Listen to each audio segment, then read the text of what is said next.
I'm going to call this meeting back out of recess. I'm going to welcome Ms. Jane Andersen. Ms. Andersen, can you hear us? Yes, I can. All right. Well, we're going to jump into the standard questions and turn the time over to Mr. Dawson. Thank you, Mr. Belknap.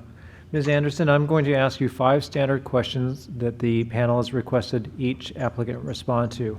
Are you ready, ma'am? Yes, I am. Thank you. First question. What skills and attributes should all commissioners possess? What skills or competencies should the commission possess collectively?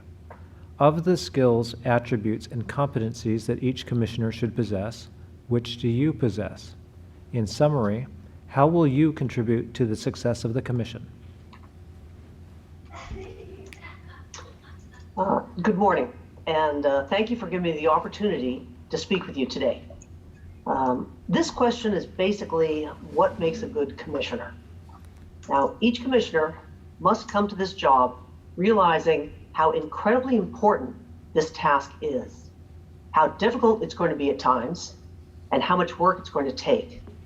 The amazing amount that the commission will learn and how rewarding it will be. Personally, I think it's going to be a lot of fun. To get this job done, each commissioner must possess the 3 required attributes. They must be impartial. They must have an appreciation for the demographics and geographic diversity of California. And they must have the relevant analytical skills to complete the work. And more. I believe all commissioners need to be open-minded. They must have good communication skills. And they must enjoy working on a team. They have to be active listeners, looking for the meaning behind the words, trying to understand what it is that people are saying. They must respect each other and the public and believe that other people's opinions are just as valuable as their own. They must be polite and considerate. They must be patient. And I believe they should have a sense of duty. I believe commissioners should be curious about the different regions of our state, its varied people, and how this redistricting will actually affect them. They need to be truth seekers. They're willing to be put in the time and the work to find out what information that we have and what information that we still need. The task of redistricting, actually drawing the maps, the details of it is very technical. All the information that is brought in must be converted to 2-dimensional maps that will meet all the legal requirements. To do this, all commissioners must understand the legal rules of this task. They have to be comfortable and competent with data and mapping and the many revisions and iterations that will happen. They need to be critical thinkers and they need to be able to prioritize data. They also need to be flexible thinkers. They have to be able to change their views with new information. They need to be comfortable working under pressure and when challenged. Additionally, they can't be naive. They have to be aware of politics. And they should be self-aware. What particular skills or competencies do you bring to the commission and what do others have?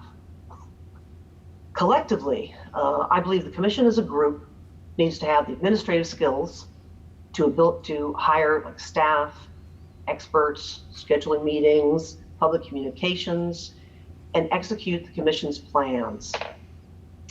It must have the experience and connections with community groups that are typically underrepresented in our state to help bring these communities into the process. The commission must have the technical expertise in analysis and mapping to work both very technically with our experts and in plainer terms with those people I call data users, to quickly digest, create, and explain the maps so that they accurately reflect the entire group's intentions. The group needs to have the legal expertise to work through the very difficult nuances of the Voters' Rights Act and the criteria of the Voters' First Act to keep the commission on task with an eye on defending the maps and the commission's actions in court if needed. The group also has to have the political awareness to keep the commission from accidentally creating political problems and minimizing outside political influence. Now, these skills and attributes that each commissioner should have, I possess all of them. I actually do approach each job with an open mind and a positive attitude. I consciously try not to have any preconceived ideas. I have good communication skills, and I really enjoy working on a team, which I basically do on every job. I'm a good listener, and I really try to understand what people are trying to tell me, particularly in technical areas where people are often trying to explain themselves, but they don't have the right terms or words. I'm very good at empathizing and trying to pull that out of them. What are you actually saying now? Do you mean this? Do you mean that? I think that's something I will bring to the commission. Which are things that I bring to the commission is I'm a registered civil and structural engineer in the state of California.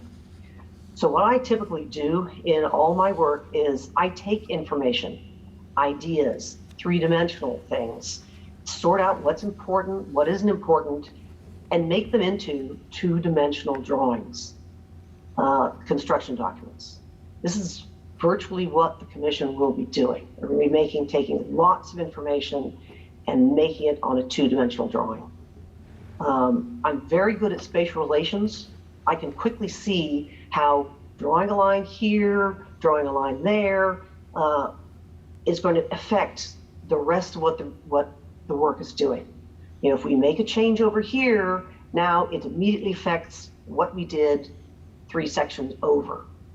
I'm used to doing this as a matter of course. This is what I do in my work.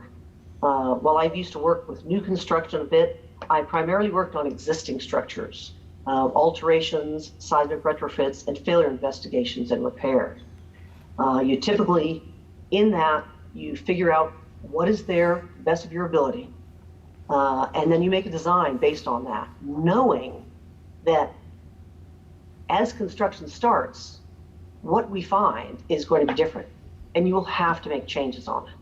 You have to quickly evaluate that in the field, on the construction sites, and come up with changes. So I'm very used to coming up with multiple solutions, critically evaluating them, and repeating until a final solution is found. In my work, this process usually happens during construction or after a failure when a solution is needed now. So conflict and working through that is just part of the job.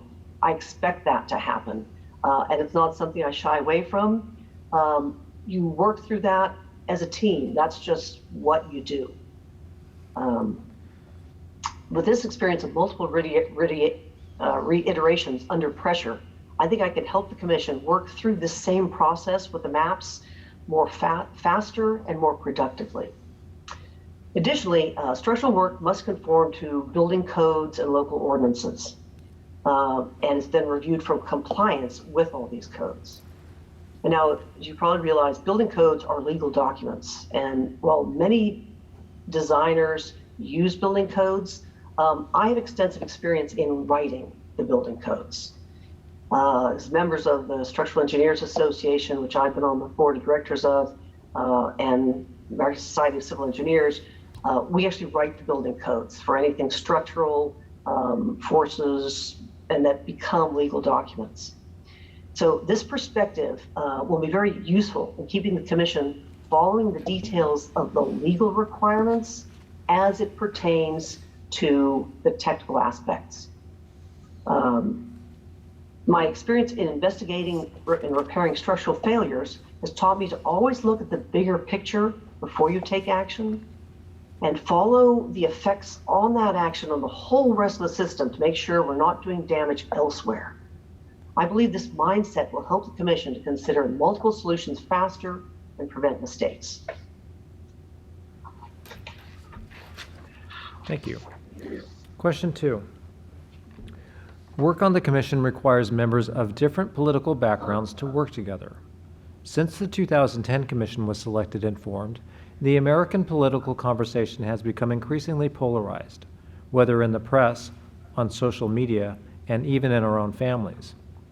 What characteristics do you possess, and what characteristics should your fellow commissioners possess that will protect against hyperpartisanship? What will you do to ensure that the work of the Commission is not seen as polarized or hyperpartisan, and avoid perceptions of political bias and conflict?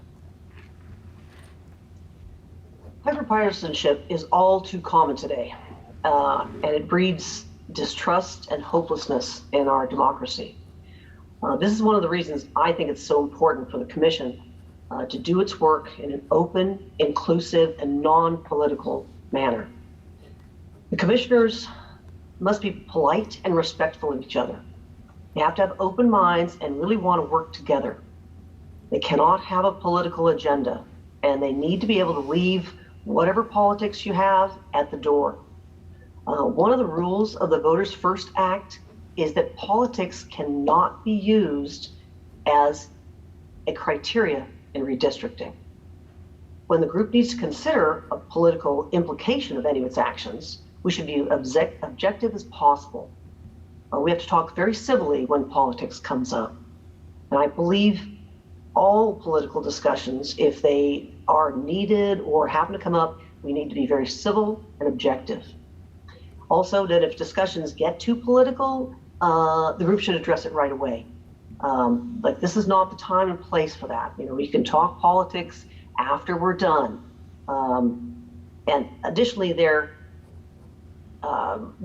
we have to worry about politics on the commission coming into it and outside influences. So we have to be, you can't divorce yourself from politics because it's very real.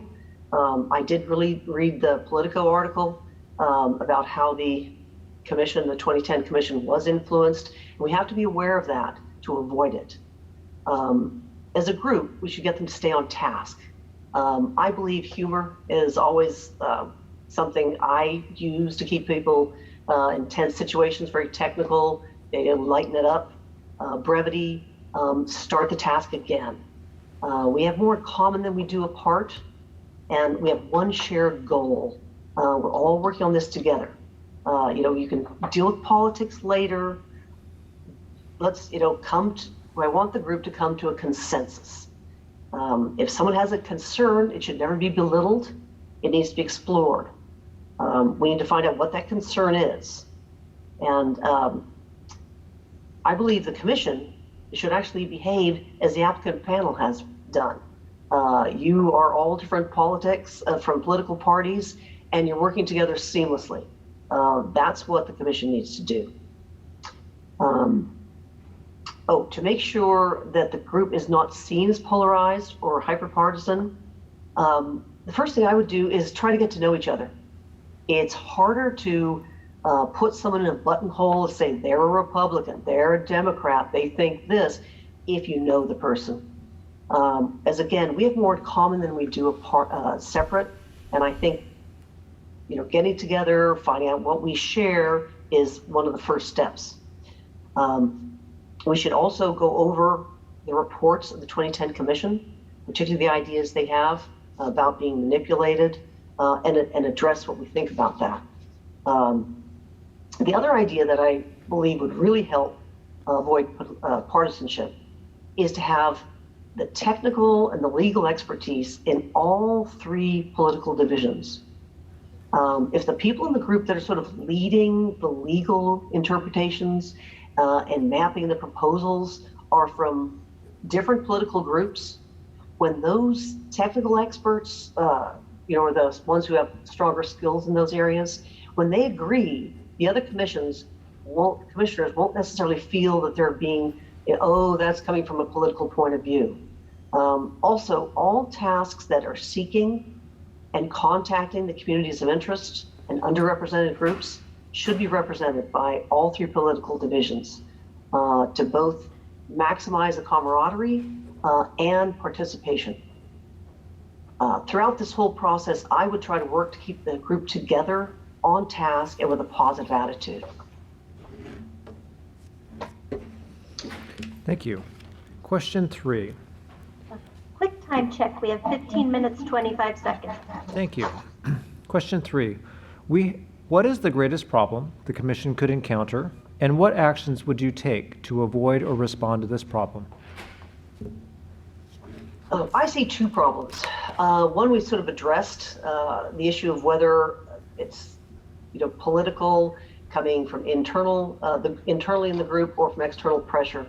I believe the greatest problem and real fear I have is that the data that we get from the census will be not even close to correct.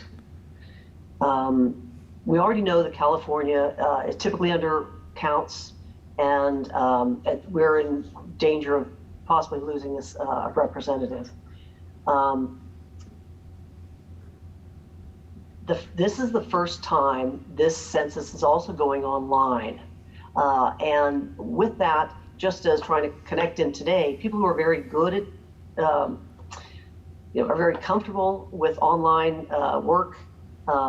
There are a lot of people who aren't, particularly all the people who are older. Normally, they're usually the ones who fill out the census all the time. Now they could have trouble. And they think they might do it right, and they won't.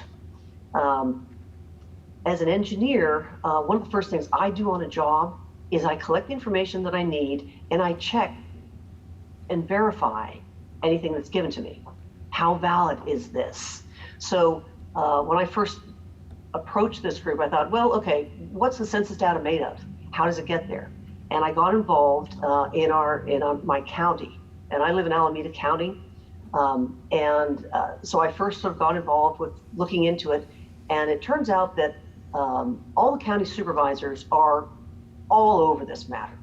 They already know what areas in their community that are hard to reach. They already are aware of the ones we sort of think of right away.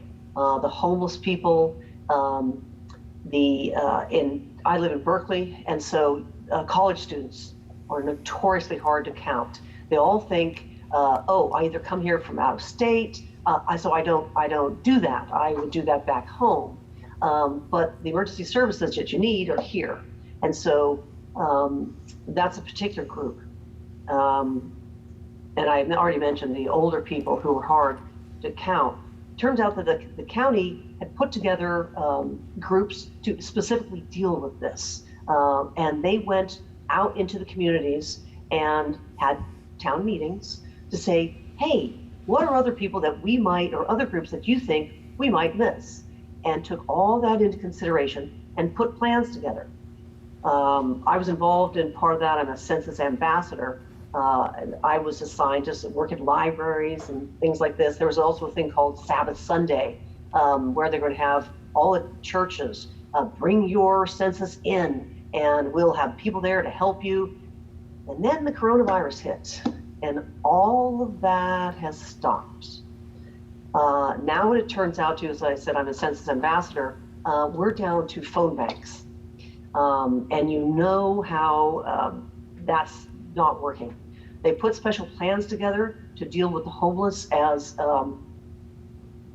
when we're getting the homeless tested for COVID-19. And in doing so, they're actually trying to say, and by the way, can we happen to count you? That's only going so well. And now, of course, in senior citizens' homes, no one's allowed in. So I'm very concerned about how this is going to affect the numbers. And I understand that that could have very significant impact on the commission. I know the date has already been kicked back 2 weeks. Who knows how much longer that could happen. But on a positive note in this, one thing I found is a way to contact communities of interest. The census outreach managers, which virtually every district has, they know who is hard to reach. They know who these hidden communities, they found them. And we should contact these people first and use their connections to bring people in that the city council people don't necessarily know about. And they have connections with social workers, people who are on the margin. And these, I think, would be a very, very valuable source of information for our communities of interest, which often get overlooked. particularly if you say, well, let's look for the leaders of the community. These aren't necessarily are the leaders, but these are the people who know the facts on the ground. And I think this would really, really help the commission, whether I'm on the commission or not. Additionally, because these people are they're in the shadows,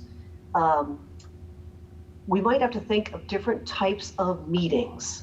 The big public meeting where you come and present tends to be the people who are represented come and speak at these meetings. Now, that's not to say we definitely want those people, but we also want other people. So we should think about other kinds of meetings to help bring these people in, where they'll feel comfortable. Maybe it's specific invitations to particular groups, rather than just say a general, please come in. Say, we've set aside time for you, please come and speak with us. That's one idea I had for solving these problems. Thank you. Question 4. If you are selected, you will be one of 14 members of the commission, which is charged with working together to create maps of the new districts. Please describe a situation where you had to work collaboratively with others on a project to achieve a common goal. Tell us the goal of the project, what your role in the group was, and how the group worked through any conflicts that arose. What lessons would you take from this group experience to the commission if selected? I had to think about this because I was coming up with different ideas. I ran it by my husband. He said, well, basically that's what you do. And I said, yes. As an engineer, every project I do, I'm working collaboratively. I've never been I've been a designer a little bit who sits in their office and just designs. My specialty is out in the field. I do mostly field work and failure investigations. So I'm always working with owners, with contractors, with the people who witnessed it, who may know more about what happened than they realize. And so I'm always working collaboratively to achieve a common goal. My role typically in that group is to figure out what has happened, come up with a structural design, get it presented to the inspector, or on repair jobs, I'm usually the inspector myself. I have to say, yes, what we did and document it after the fact does comply with the rules and regulations. When conflicts arise, which they always do, it's just part of the job. So we're always coming up with solutions, proposing it. So I try to choose an example of one of these, and it's actually the crane accident in San Francisco, 1989. It was a month after the Loma Prieta earthquake. I actually have a picture of it behind me. I don't know if you can see that. This was basically, there was a huge crane. They were building a 20-story building, and they tried to lift. It was a boom crane, and they tried to lift it, and it came loose, swung around, and launched itself. Dropping the block, came flying across the street and hit this building. What's behind me is a 24-inch deep wide flange twisted like a piece of spaghetti. The block came sailing off, the hook came sailing off, landed in the elevator shaft, ripped the cables off. They were like a cat of nine tails, left a print across the front of this building. And then the boom proceeded to crash into this, bounced up, and crashed down the side of the building, taking it out as it went. Thank God, there were only 5 people killed. The crane operator, 4 of the crane people, and it landed. It did crush a school bus below, which thankfully only had the driver in it, and she was killed, but hurt 22 people. But it was obviously a tragedy, and it happened right a month after the earthquake. So everyone thought, oh my God, here we go again. The accident was very dramatic, and everyone was on heightened awareness, and it was a scary situation.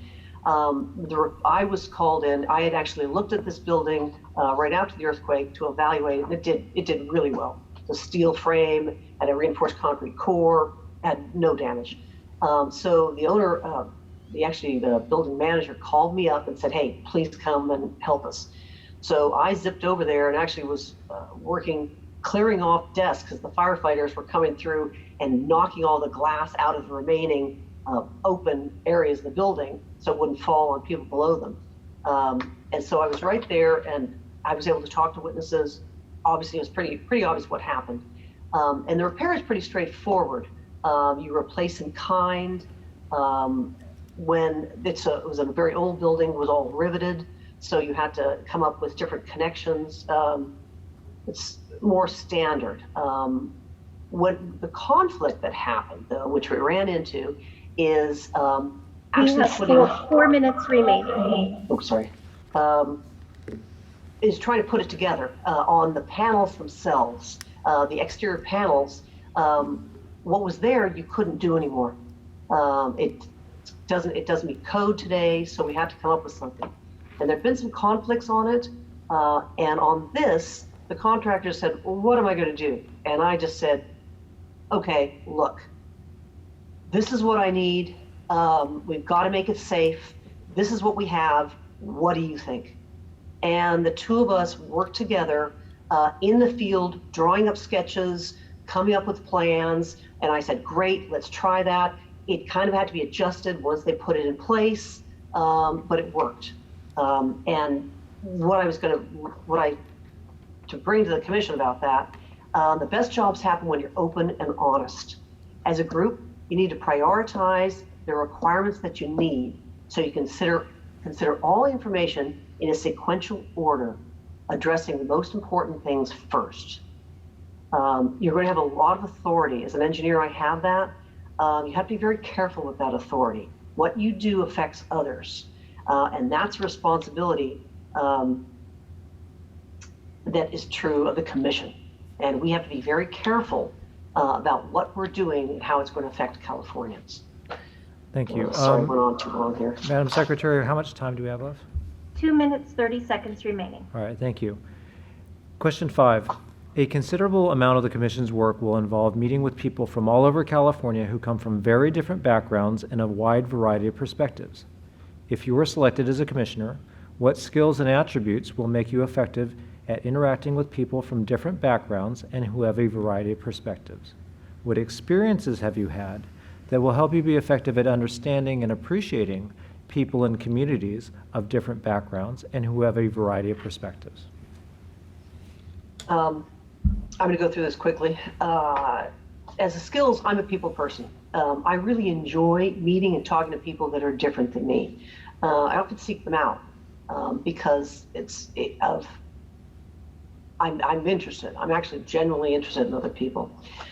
In a management review, I was told that I'm very approachable, and my employees would be very comfortable bringing their problems to me. I took that as a huge compliment. I'm respectful, and I try to learn about other people's backgrounds and cultures and approach them accordingly. As far as my experiences, I mentioned in my demographic and geographic essay, my father was in the Air Force, and I traveled all over. I've actually on my own traveled around the world. I've traveled extensively through the United States, all of California, by car, train, and air.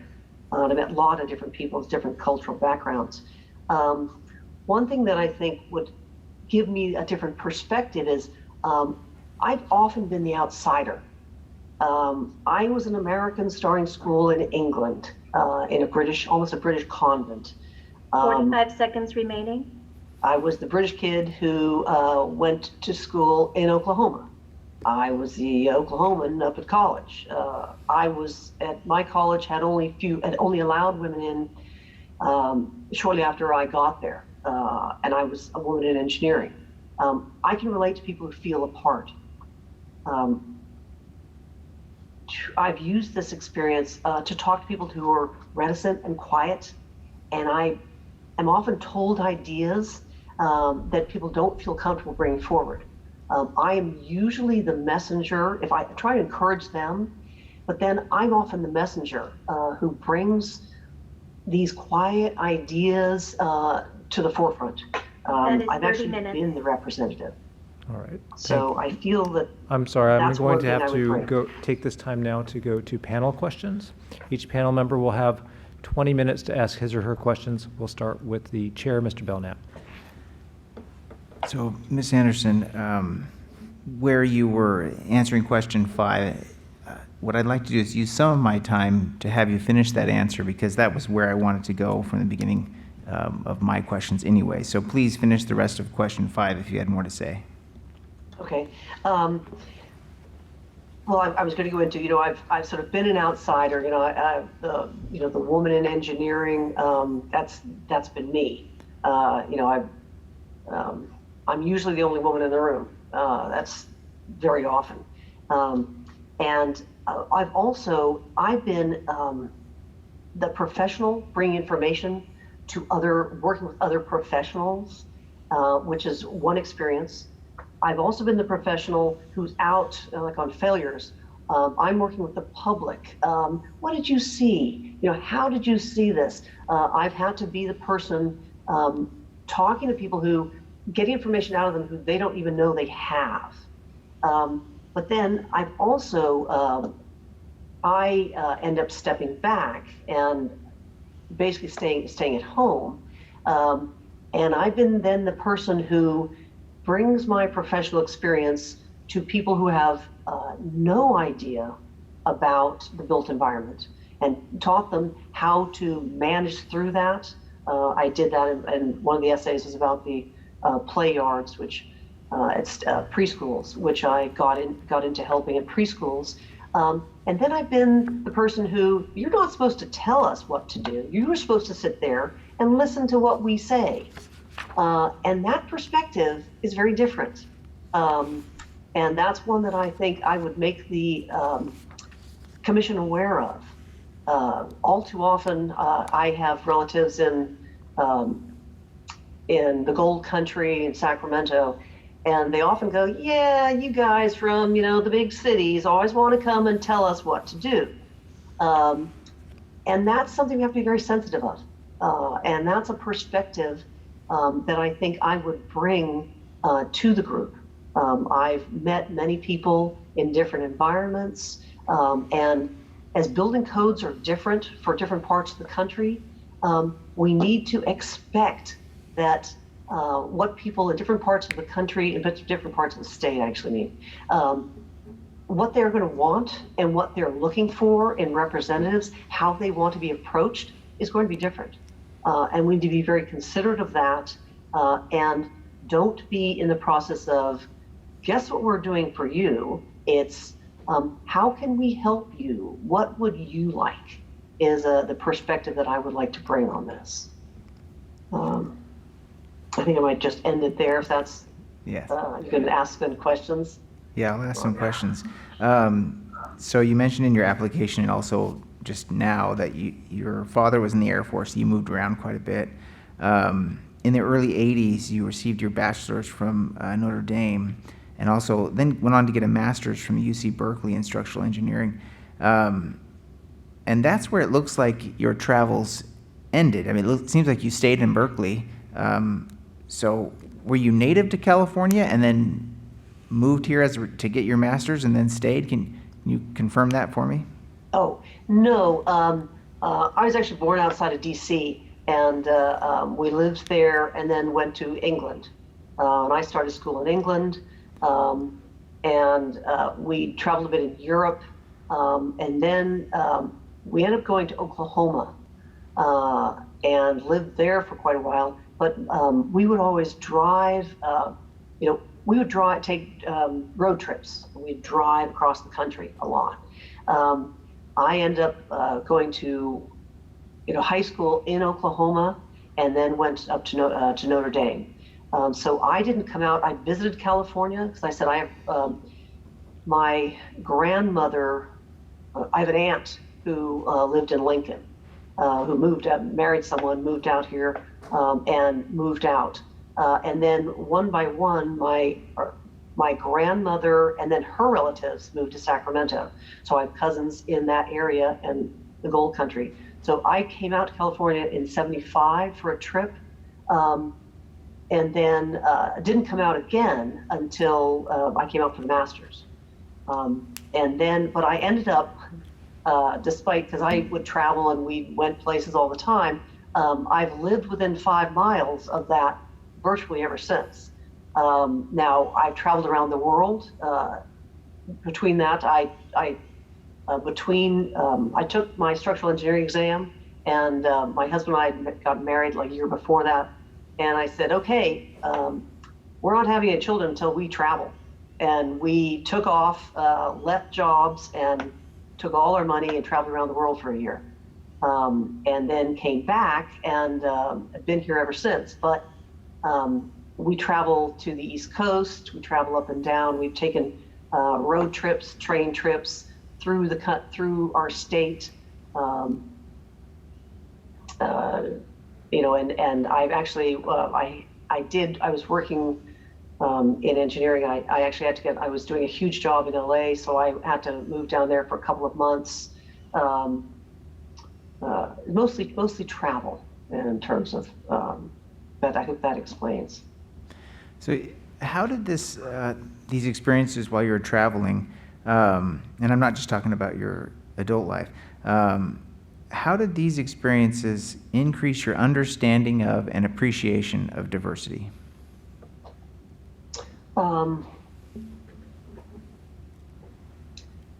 Well, what I discovered is people are, there's, one difference between, we have more in common than we do apart. In every different place, family is more important than most people realize. There are how we treat each other. That it's kind of like the East Coast is more, it's more conservative. Like when it's more conservative. They're a little, when you give them a chance to say something, they're going to say something. Where as you move, they're more sort of a bit rigid in what you wear and how you answer things. As you travel a little further west, it gets a little more lenient. As you go west, further and further, it becomes more tolerant, more appreciative of diversity, I found. There are areas, these are gross generalizations, obviously. But I mentioned that I felt an outsider in areas. From the day I drove into Berkeley, I felt, wow, this is home. Even though, I'm a Republican. And they say, in Berkeley, how does that fit? It's a very tolerant group. We have people of all types, and they don't look at who on the East Coast it's well, where did you come from? In California, it's where are you going? And it's a very different tone. My travels I've been able to sort of compare and contrast. As an engineer, I often look at things and I look for signals and signs, and I feel that's helped me to relate to other people and I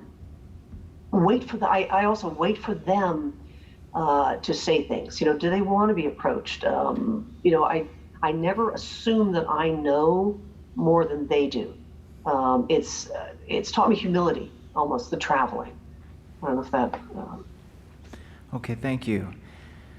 So now I want to talk about or focus on impartiality. In your impartiality essay, you describe the importance of having an outside review of your engineering designs. Should the commission seek outside input on its proposed districts, and if so, by whom should this input come from?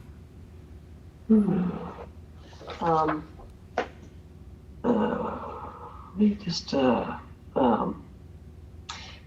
do want to mention on my impartiality essay, I felt horribly chagrined when you were saying that, oh boy, it doesn't come across as she's being very impartial. It's more like she's talking to people into what she wants. And I read through my essay and I went, oh, it read like that. And I just want to do just a quick on what I was trying to say on that one is, I brought my element in because it was flexible thinking. Is the other engineer who came in, I went from and this will help in answering the question. I went from a perspective of, look, I've got a good design, why are you critiquing it? To the other engineer that came in pointed out, I was looking at forces and I had done a change in the rest of the building just to replace something, but it was very, very strong. And I'm talking about seismic upgrades. So if you can imagine like an oak tree versus grass, an oak tree is very stiff and it doesn't move much where the grass bends. Well, by putting in a very stiff element, I had created more force that basically everything else, the flexible stuff, had to take more force. And he pointed out, if we don't put that in, if we put in something more flexible, everything can flex. And it was a completely different mindset. It was a much better design. And that's what we went forward with. And I went from, oh, who are you critiquing my stuff to, whoa, I am never going to assume that I have done the best design. I am always going to take what I've done and have it evaluated. And with that in mind, we do have to look at the designs that we draw, and we need to overlay it. Now, who we compare this with, we have to be very careful because I was able to pick I was able to pick good engineers. Like I went and picked the guy who's going to tear this one particular example I'm thinking of. I had to do a very tricky design. And I went to the guy who was tough. And I thought, I want him to tear this design apart. If there's an error, I have to find it because, again, what I do, you can't make mistakes. People could die. It's very important. Now, I bring that seriousness. It's not quite as serious as this, but it really does affect everybody. So we should have our lines reviewed. We have to be very careful by whom. Because, again, thinking from the outside, the political influences, there would be a lot of people that say, we'd be happy to help you review that, and might change it so it benefits one political party versus another political party. So I would look to probably the census people are themselves, the experts, to critique this design. But yeah, I do think it should be reviewed. All right, thank you, Madam Secretary. Can I get a time check? Yes, 7 minutes, 18 seconds remaining. All right, thank you. So I want to go to a part of your application, and you weren't necessarily talking here about the commission, but my question is going to be how to apply it to the commission. And it's from your analytical essay. You say, my design engineering experience requires getting criteria from building owners or architects, gathering and comprehending technical information, and synthesizing that material into a work product that ensures public safety, meets the criteria, can be constructed, and can be defended in court. This experience allows me to distinguish genuine concerns from disingenuous assertions.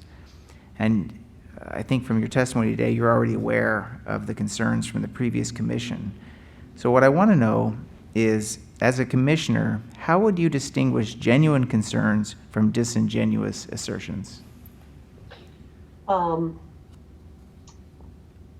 Well, part of that is I thought I was thinking about when people present, and we should actually, because it's an open situation, and it should be an open situation, but we should say who are the people presenting? Who are you? What do you represent? And additionally, do you have other connections, political connections that that you have not disclosed? And if people, and then we need to investigate where these comments are coming from. Now, I don't mean, attack them and, oh, I don't believe you, and that kind of stuff. I have been to committee, city meetings where basically the panel, the commission, treats anyone who walks up in front of them like dirt, quite frankly. I was horrified. And we have to be respectful, but we need to find out who are the people presenting in front of us. Now, given our criteria of the rules that we need to follow in the Voters' Rights Act, I think we should have a very good idea of, what I believe I mentioned. We need to prioritize what the criteria are in order as much as possible, so we know what we have flexibility with. And when people bring comments forward, we need to, essentially fact check it. And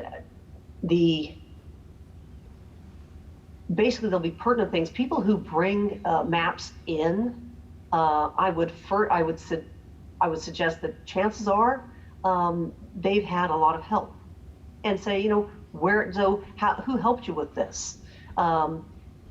Because the average person, like I say, the quiet person of community's interests that are hard to represent, I would think they probably would not be bringing a map in. They'd say, this affects me. One thing I think is if we have a tentative map that we bring to the group, so we can actually talk about it in a meeting, that might how people address that. If they're really trying to say, well, you see, my community is here, here, and here, versus, well, I want the line drawn over here, just the way they handle themselves, would be a very telling tale. And this is what I talked about a little bit, maybe slightly different meeting styles, to actually have it maybe almost like a working drawing, kind of now, where do you feel that oh, look, I live here. Then that person is really, what he's saying is valid. And he's actually trying to work through a situation. I believe that those techniques might help. I'd be very open to other commissioners' ideas on this too, because I certainly don't have all the answers. And I think the commission as a group should go through all the different ideas that everyone brings to the group. So I want to tease out a little more what you mean by a working meeting.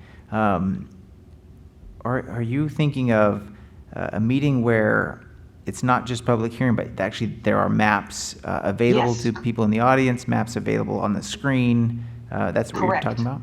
Even like, when you have and here we got a whiteboard, and, see now, so where, can you come up here, sir, and show where you actually live? Because when you get people involved, immediately they become what their real message is comes through. I do a lot of field work, and often you find, it turns out basically all the pretenses fall away when you actually start doing some working on it. Now we're thinking this, and visually, there are sort of different types of learners. People who they are visual, they listen, they're learning, and I find if you try to approach people with in different manners, not just verbally, but actually visually, you find the real message comes through.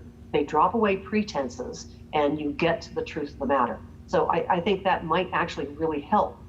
And I understand we're actually supposed to be, the commission's supposed to be presenting maps to the public as well. So this would kind of maybe do two birds at once. All right, thank you. Madam Secretary, time check. 1 minute, 5 seconds. Okay, I'll end my questions now and turn the time over to Mr. Coe. Thank you, Mr. Chair. Ms. Anderson, good morning to you. Thank you for speaking with us today, and thank you for being flexible to reschedule your interview in light of the current situation. Yeah, thank you for allowing this to happen and being so flexible. I want to talk about something that you mentioned in your essays and something you mentioned earlier during the interview. You talked about in your field of structural engineering how you, as a woman, are essentially a minority in that field. In fact, you give an example in your essays that you've had construction workers ask you engineering questions that they told you they would never have asked a man. I'm wondering what you've taken from this experience that you think will help make you a more effective commissioner. It's I have had that happen, quite a bit. I found that and engineering has changed a bit. When I first was in, there were there'd be a handful of women, and at engineering meetings, the lines to the men's room would be out the door, around the corner, and we'd walk in. We go, ha ha ha, isn't this nice? What I found though on job sites and in the work environment, adding a different perspective really helped. It actually broke through on construction sites. It threw people off. It was, whoa, I'm not used to my standard. I don't like what the engineer is going to say, and my usual posturing. It was enough to break the ice and get to the task at hand. And I find by adding diversity and adding different perspectives, that really helps move a job along, particularly because it gives more opportunity and to look at things in a different manner. And I bring that to the group, just having lived it. And I expect, like, that's part of, I don't come in with preconceived ideas. And I sort of don't allow other people to put preconceived ideas on me. No, that's not going to happen, in a very polite, respectful manner. But this is what we're doing, and this is the task, and we're going to move on with the task. And I think because I'm so used to being, who is she? What's going on here? That I respect other people who are also in the same situation. I would really like this commission to look as diverse as our state. It helps other people, the public. It helps them feel more comfortable in approaching the group, which, as we're figures of authority, that's a little hard, which is why I'm thinking we might try different types of meetings, because people who are well represented feel very more comfortable approaching a commission in a public setting, where people who are not usually represented, if they see someone that looks like them, it's, oh, I might talk to that person. And it helps change your manner and how you approach things. So that's something I think I would bring to the commission. So thank you for that. You kind of touched on this next question a little bit already, but in your experiences and your travels and the encounters you've had with people of diverse backgrounds, what is it that you've learned from them about their concerns and their desires, their perspectives, that you think would make you an effective representative for them on this commission? Well, okay. Thinking of, say, my cousins in the gold country. People who are more rural are more independent. They have to, they're a little more reticent at first, and then they open up more than actually. I think city people are a bit more, you're kind of casual quickly on the surface, but you never get beyond that. And I find rural people are more, wait a sec, who are you? What are you doing? And then when they do open up, they really open up.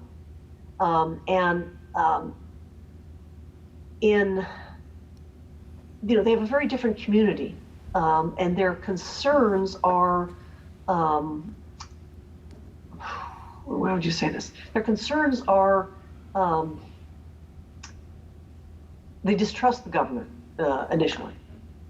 People who are, they're used to being, oh, great, told things, quite frankly, and they don't really like it. And that's true whether it's in parts of, our northern state, through the agricultural area, through the whole Delta system. Their local concerns are very, their priority. That's they aren't worried about, they're worried about who their neighbors are. They're not worried about and what's going to happen to my neighbors, as opposed to what are we trying to change and things like that. It's more of an immediate concern and how what things are actually affecting their lives. They're not sort of looking for direction, I should say. And in representing different people, different backgrounds, I think you can't assume, oh, I know what they want. You have to politely, respectfully find out from them what they want. And my travels have shown that we can't pre-guess that. You have an idea, but you need to have the different perspectives to approach them on their basis, and don't come in with a preconceived idea. I don't know if that helped. Yeah, and you've actually kind of started to touch on the next idea I wanted to talk about, which is communities of interest. The task in front of the commission, a rather challenging one, of trying to identify communities of interest all across the state, and some of those communities being more accessible, easier to identify. They're more likely to engage and bring forward their perspectives, and some of them are harder to identify for one reason or another. So as a commission and as a commissioner, what do you think the commission could do to identify communities of interest across the state as thoroughly as possible, and avoid kind of inadvertently missing some of these communities that are harder to identify? Well, as I sort of said in the one issue, I would contact the census outreach managers in each county, and because they tend to know the districts. Like in Oakland, it turns out there's a group that I've never heard of ever, and it sounds it sounds like the Hong, the Hong Chinese, but it's more like. It's like Hmong or something. I didn't quite, and then the fellow left the meeting. I didn't get to talk to him after that. But they're from Central America, and they just bristle at the idea of, on the census form, there's, are you Latino? And they're like, we're not Latino, we're indigenous, and don't ever call us that because they oppressed us. But it's a very small group, but this outreach manager has found that group.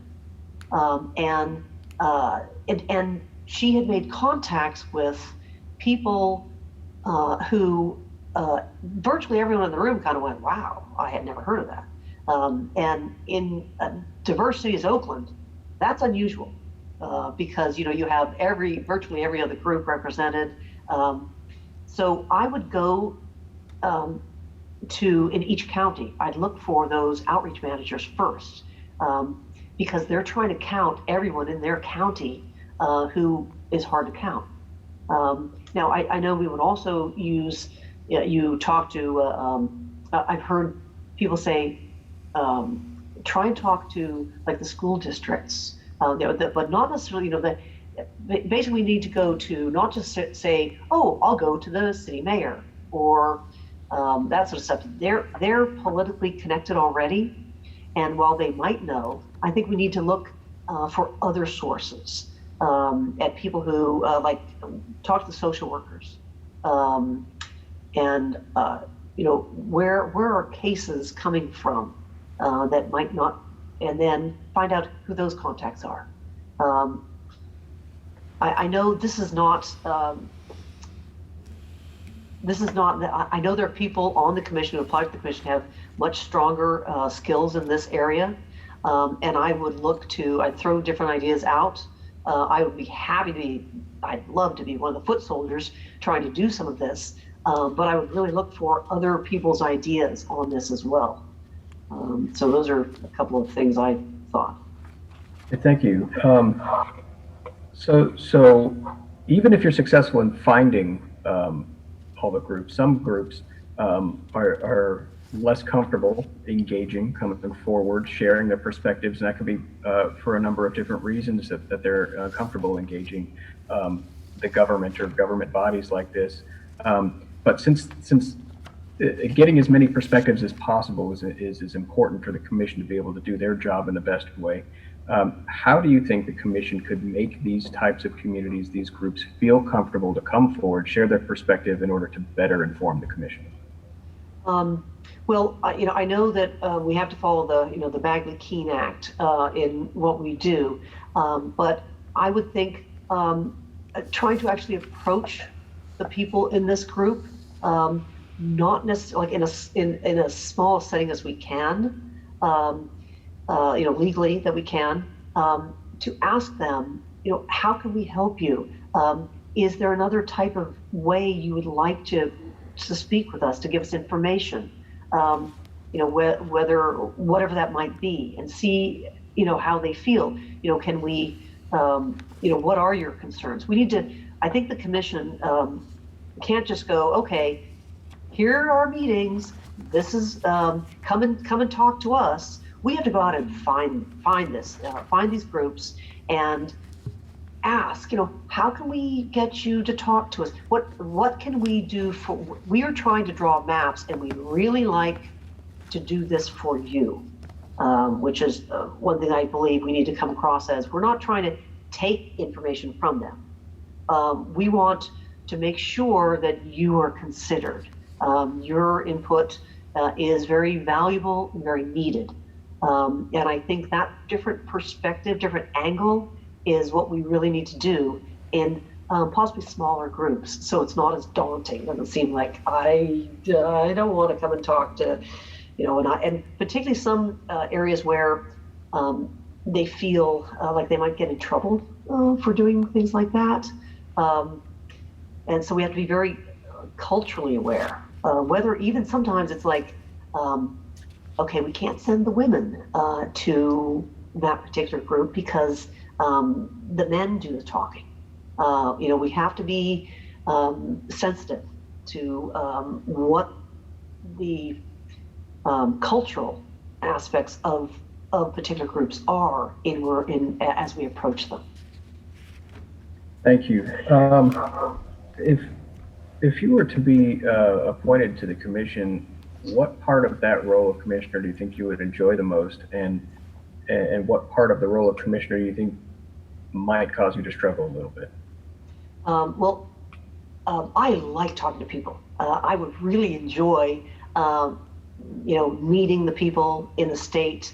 I'd love to be on some of the small groups that we go out and talk to people, because I feel that way you really see, who is in the state, and it would give you a much better idea of how to do the job well. Then, of course, I would love drawing maps. I mean, I think, when I first listened to the training program, I actually looked at, he was talking about, the packing and the cracking and and how, but sometimes communities of interest, and he was, had that one drawing when you say, well, okay, the community's here and community's here. And my first thought was, well, you draw it around like that and make it a C shape. That made perfect sense to me. And I noticed that, the compactness, that's a criteria that I would want to explain thoroughly to everybody, because it doesn't mean it's just a perfect box. that's a rule we'd work with, communities of interest. So drawing the maps and working with those experts, I would love. But as well as, working with all the people involved, I really enjoy that. The part that I think that's a good at is then we have to end up writing the report. As an engineer, virtually every word I write down, I have to write it from the perspective, not of it can be understood, but I have to write it from the perspective of there's no way it can be misunderstood. Because on drawings, what you write is reviewed and analyzed, and it has to be 100%. So I'm slow at writing. I am very good at editing and getting the concepts down, and the administrative part of stuff, I actually haven't hired people, hiring staff and things like that. I would look for other people to do that part, to step up. I mean, I've done all of it, but that's not my forte. Okay, thank you. Mr. Chair, no further questions at this time. Thank you. Okay, we will turn the time over to Ms. Dickinson then. Thank you. Good morning, Mrs. Anderson. So I want to go to your some items in your activities. So you mentioned that you were an early contributor to anti-bullying and inclusion curriculum. What was your role in that? We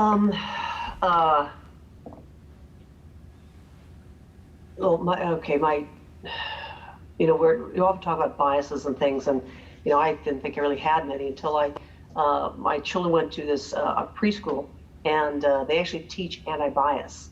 And I learned so much from that preschool. But one thing I've never been able to tolerate are bullies. The way I was raised is my mother, she was from Australia, and she was very, very blunt. She said, don't, it's not a question of don't you bully someone, it's don't you let anybody else bully anybody. So it was a different perspective, and I am quick to react when other people are being pushed around. That's just not okay. And it turned out in school, my oldest son, something happened. He was in first grade, and there were some bullying situations that happened. And this was a school where they practice, practice anti-bias, things like this, and it was staggering. I won't get into the details of what happened, but little kids and it was, and the parents were starting to talk, and I immediately went into the lower school head and said, do you know what's going on here? What are you going to do about it?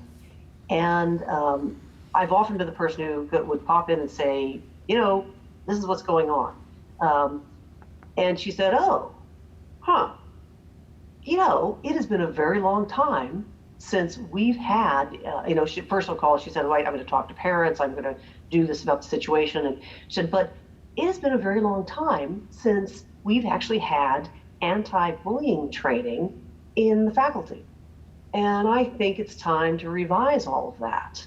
And so the school as a whole started up the plan and said, and so I sort of stayed with it in terms of, following through and helping teachers, make sure that, I was part of like the parent committee to make sure that that every teacher got trained, that sort of stuff. But I was very light, and it was a very, of course you're getting trained, and of course you're doing it this way now, because the school was pretty heavy-handed once they realized what was going on. But that sort of dovetailed into a few things at the school that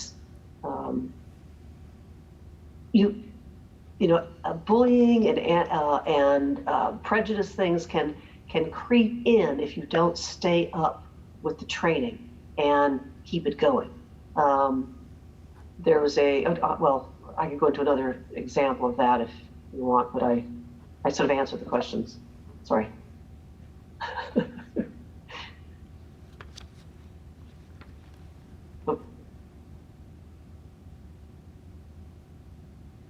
Ms. Dixon, your microphone's off. Sorry about that. Okay. It looks like you volunteered for a scholarship and mentoring program for low-income high school students. Yes, this is something that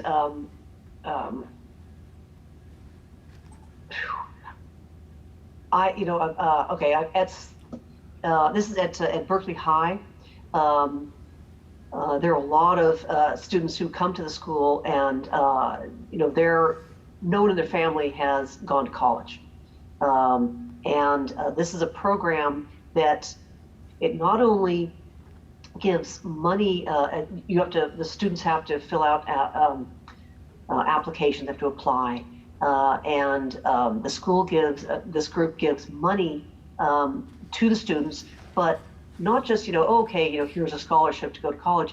They actually you are assigned a mentor that helps you go through how do you apply, what happens when you're in school, who can you talk to, because children who come from backgrounds who you're the only one in college in your whole family, there are a lot of things in college that you can't relate to unless you've been to college, and they've also moved away.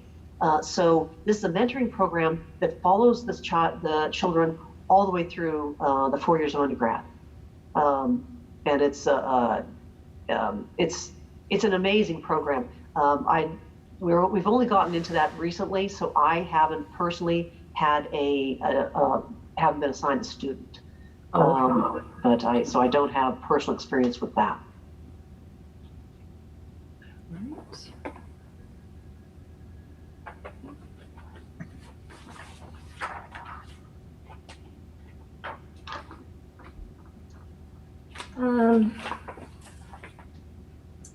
In your diversity essay, and you've kind of talked about it a little bit today, about that it's necessary to create opportunities to make people feel comfortable to lend their own voice. What steps do you think the commission could take to incorporate that type of thing into their work? In a public hearing, that's very difficult when you say, well, you're supposed to come and talk to us. And that's why I was thinking of other styles of meetings, actually, I can give a quick example of that. When at the preschool that my children went to, when I got involved in working on the playground, and they have this huge play yard, and the idea was, I told them, look, you should put a master plan together, get every idea that you want, so then you can't afford to do it all now, but you'll have sort of spots and places where you can build that, or you can do that later. And actually, many years later, I must admit, it's worked beautifully. It's amazing. But during that process, trying to get the teachers and who are really, excellent at what they do, but trying to get them to come forward with their ideas was difficult because, as I realized, there's the administration and then the teachers. And they did not always feel comfortable talking to them. But what I noticed is because this preschool, again, it's worked with anti-bias, it's very diverse. And the administrators, they would sort of they'd say like, I'm wondering about this. And they'd kind of say, Maria, I understand that you had this idea about this, and then would pause. And Maria, who was this wonderful, kind woman, Hispanic, who actually later said, I never felt it was my place to speak up. She felt comfortable speaking up because you created that pause and invited them. And I think that's something that we could probably bring to the commission by addressing it and actually requesting people to come and talk, not just waiting, not just sitting back. So again, I'm saying this commission needs to go out and find this information. We need to go and search for people who are underrepresented because, and I know that's, it's a little tough because I understand there's lots of information that comes to us, but I think it might be easier to sort through lots of information coming at us if we just do a quick back check on some of that going. And also, I'm also good at categorizing. Okay, right, we've gotten this, it's all the same, dealing with the same issue, same spot.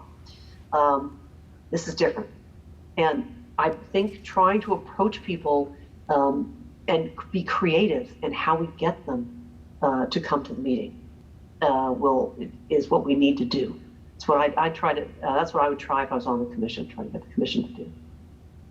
Thank you.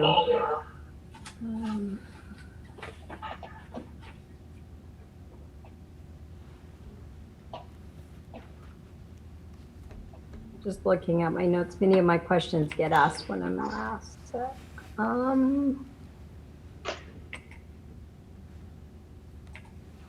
You mentioned earlier being a census ambassador and some of the concerns that you had pertaining to the census and maybe how accurate it will be and the timing of it. I'm going to just ask a question to address timing. So given the role the commission has to play and the time that it needs to get its job done and the possible delay in the census, what skill set can you bring forward that would help the commission in planning its work and staying on schedule? Well, as an engineer, everything has to be done yesterday. Why do we have that design done? So I'm very used to working under pressure. When we know we have a deadline here and we need to do this, I'm good at, creating a timeline of, we have to, and milestones along the way. One thing I was kind of considering even on the commission, I just in terms of often work with the hardest parts first because they take longer, and a lot of the other parts will fall in once you've worked out some of those details in the tougher areas. That's an idea I would certainly bring to the commission. And in terms of the time frame, we do have. I would venture forth with numbers and tentative ideas even, and stamp all over them, draft, but to get people to come in and try to collect information as much as possible, giving we get the American what's the ACS survey, that's we have information from a couple of years ago from the census.